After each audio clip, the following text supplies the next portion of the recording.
Imagine walking through the streets of a major city in the late 1800s. Your ears are filled with the constant clatter of wooden wheels on cobblestones and the rhythmic clip-clop of thousands of horses. Your nose is filled with something much less pleasant. In this era, the horse was the undisputed king of short-distance travel, but it was a messy, high-maintenance king that could not keep up with the growing demands of a globalizing world. We have already explored how the steam engine was a giant, hissing beast that revolutionized the factory and the rail line. We saw how the breakthrough of the four-stroke cycle in 1876 finally proved that power could be small and punchy by compressing fuel into a tiny space before igniting it. But there is a huge difference between a working engine in a laboratory and a machine that anyone can buy, start, and drive. This is the story of how a noisy, vibrating lab curiosity became a mass-market phenomenon that changed the map of the world. To understand why this transition was so difficult, you have to look at the massive bottleneck that existed for any inventor trying to move beyond steam. In the mid-19th century, power was something you went to. You went to the river to use a water wheel, or you went to the factory to stand near the massive steam boiler. If you wanted to move yourself or your goods across a city, you were stuck with biological limits. Horses had to be fed, housed, and rested. They produced staggering amounts of waste that clogged city streets and spread disease. The world was desperate for a way to carry power with them, but the early internal combustion engines were hardly the solution. They were temperamental, prone to exploding, and required a constant supply of gas that was usually piped in from city mains. They were essentially tethered to the ground. The key insight that changed everything was not just the mechanical cycle of the pistons, but the realization that the engine and the fuel had to evolve together. Early engines ran on coal gas, which was bulky and hard to transport.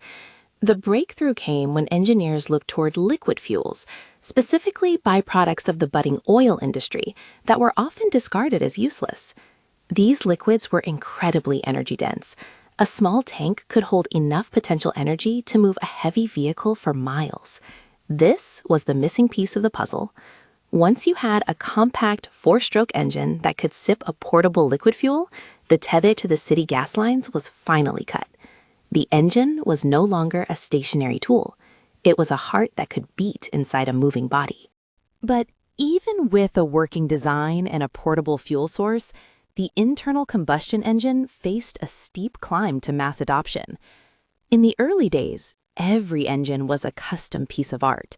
A blacksmith or a specialized machinist would hand forge parts, meaning that if a single bolt snapped, you could not just buy a replacement. You had to have a new one custom made. This made the early machines incredibly expensive and unreliable. They were toys for the wealthy, who often had to hire a full-time mechanic just to keep the machine running for a weekend outing. To reach the mass market, the world needed more than just a good idea. It needed a revolution in how things were made. This is where the story shifts from the lab to the factory floor. The true scaling of this technology happened when manufacturers began to embrace the concept of interchangeable parts and precision standards. By using hardened steel gauges and specialized lathes, they could ensure that every piston and every cylinder was identical to the one before it. This allowed for the creation of the assembly line, where the engine was no longer the focus of a single craftsman, but the product of a coordinated system. This drove the cost down at a staggering rate. Suddenly, a machine that cost as much as a house was being sold for the price of a few months of wages. As these engines became affordable, the ripple effects began to tear through every layer of society.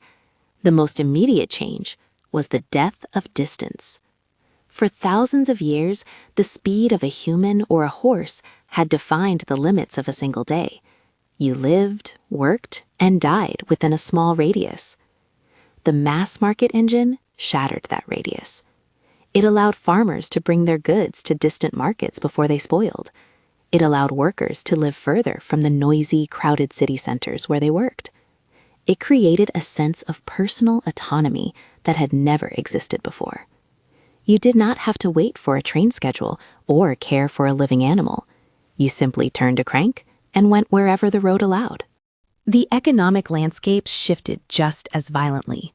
The massive industries that supported horses, from stable keepers to blacksmiths to hay farmers, saw their livelihoods evaporate in a few short decades. In their place, a new ecosystem emerged.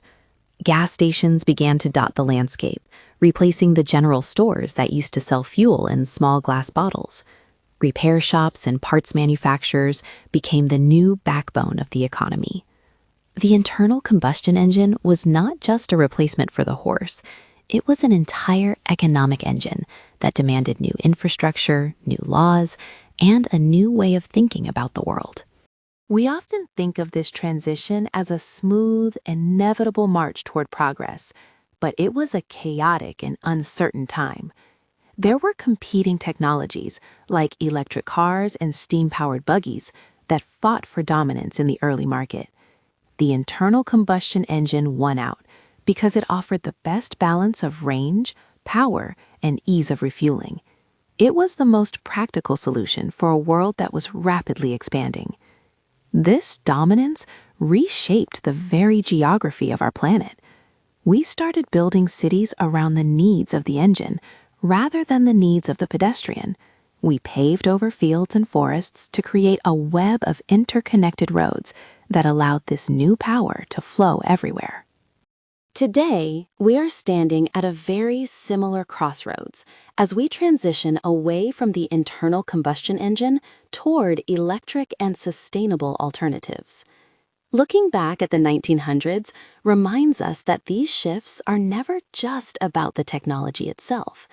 They are about the massive systems of manufacturing, fuel distribution, and social habits that grow around the tech. The internal combustion engine succeeded because it solved the problem of human-scale mobility, but in doing so, it created a world that is now struggling to deal with the environmental consequences of that very success. We are currently trying to unbundle the convenience of the engine from the costs it has imposed on the atmosphere. Why does this story still matter? It matters because it shows us that a breakthrough is only the beginning. The real change happens when that breakthrough becomes boring, when it becomes something you do not even think about as you turn a key or push a button.